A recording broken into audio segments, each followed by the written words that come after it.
Hey, it's Amanda Green from Living a Simple Budget Family Life, and still fighting the flu or whatever it is that I've got, the bug or something. But I just wanted to have a chat today, just really quickly, because Cohen and I are in town. We need to pick up some peanut butter for some sandwiches and Vegemite for toast and stuff. We've run out. But I just wanted to quickly talk to people today, particularly mummies, about school drop-offs.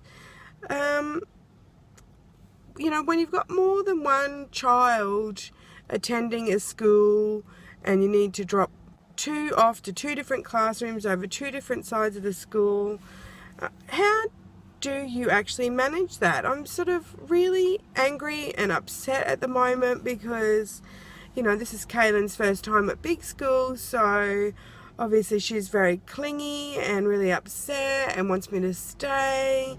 And I have not yet been, and I mean, we are at the beginning of 5, 6, 7, 8. So yes, today's day 10 of school. So we're at the beginning of week 3. And I still have not been over to my son's class, who's in grade 2, to sit down and read with him and stuff in the mornings. It's all been about Kaylin, and I'm just so angry and upset and frustrated that, you know, my time is not being divided evenly. It's not working out, and like I really am, you know, quite sort of devo about it and feeling sort of really guilty because, you know, it's not fair. And I've tried to have a talk to Kaylin about it and, you know, say, Mum, you know, we need to make it fair. Mummy needs to do some reading with Thierry. I can't just read with you, you know.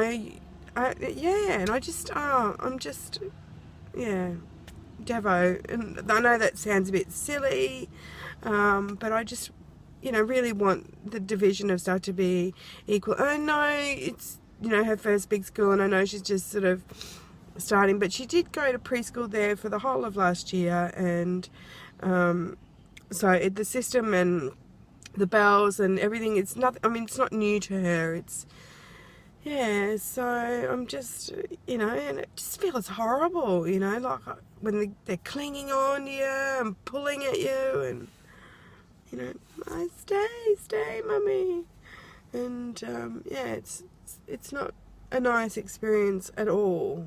And then you go and, you know, mummy guilt kicks in. It's just horrendous. So I'm hoping that will not last too much longer. And I just got off the phone to my mum, having a chat to her, and, you know, she sort of seems to think that maybe if I, you know, get some highlighters or something and highlight, you know, 3 days on the calendar, you know, Monday, Tuesday, Wednesday, these are Kaylin's days, Thursday, Friday, they're Thierry's days, something to that effect, and yeah, make it really concrete sort of thing. But I know that she's fine as soon as I leave, but she's just not fine when I'm going. So yeah, and then just not being able to stick around at the end of the day, end of the school day, and talk to the teacher about how he's gone, how she's gone, because I've got to race to the next class to pick up the other child. So I'm not sure what the solution is. And yeah, yes, Thierry could probably, you know, like if I wanted to talk to Thierry's teacher, I could go to his room first and he could toddle off and go pick up Kaylin.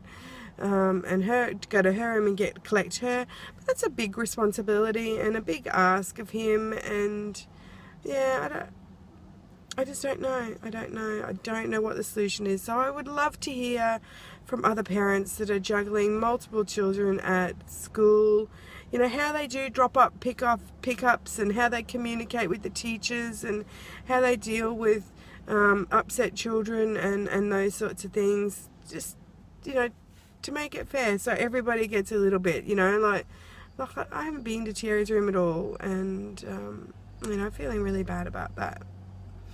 So yeah, I'd love some ideas on how to deal with the whole multiple kids at school. But thank you so much for listening and watching, and Cohen and I are going to head into the shops and pick up our peanut butter and our Vegemite. Cheers.